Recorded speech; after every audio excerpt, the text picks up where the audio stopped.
ফেনী তাও তো বস্ত্র মেলায় গিয়েছিলাম, কিন্তু মেলায় ঢুকে দেখি নামের সাথে কাজের কোনো মিল নেই। আর এটা ছিল কয়েকদিন আগের ভিডিও। তো আমরা সন্ধ্যার দিকে মেলাতে গিয়েছিলাম, আর এতদিন ভিডিও এডিট করা হয়নি।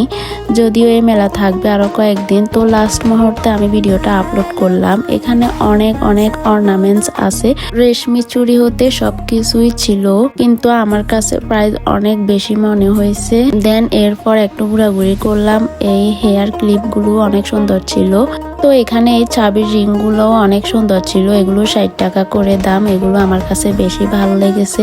তারপর এই কানের দুলগুলা দেখে দাম জিজ্ঞেস করছি, এগুলার দাম নাকি 450 টাকা করে। এত বেশি দাম রাখছে ওরা, কি বলবো। আমি মনে করি মেলা থেকে না কিনে আপনারা শপিং মল থেকে কিনলে আরো ভালো হবে, কারণ মেলা জিনিস এতটা ভালো না, আমার কাছে ভালো লাগে না। তো আমি মনে করি কসমেটিক জাতীয় কিছু না নিয়ে আপনি ঘর সাজানোর জন্য ফুল নিতে পারেন, তারপর সাংসারিক রাফ ইউজের জন্য আপনি টুকটাক কোকারি যে জিনিসগুলো নিতে পারেন, হয়তো এগুলো আপনার কাছে আসতে পারে। যদিও এগুলা সুন্দর সুন্দর ছিল।